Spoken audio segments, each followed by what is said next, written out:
Έτσι νιώθω. Ο Χριστός είναι Θεός.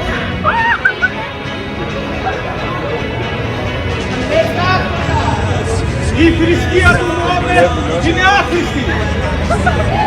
Λέγα το όνομα της Αγίας Τριάδας. Έξω παντός είδους παρανομία. Έξω η αναρχία. Έξω ο κομμουνισμός. Έξω όλα τα πολιτικά κόμματα, να μην μείνει κανένα να κυβερνήσει Έλληνας Ορθόδοξος Χριστιανός. Αυτό είναι το θέλημα. Έξω ο ανώμαλος Κασελάκης.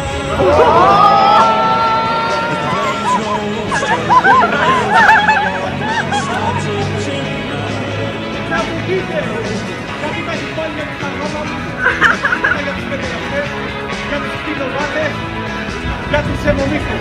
Αυτό σημαίνει διότι κανένας κτηνοβάτης δεν διεκδικεί το πιδάλιο της πατρίδος. Αυτός τι είναι, καλύτερο?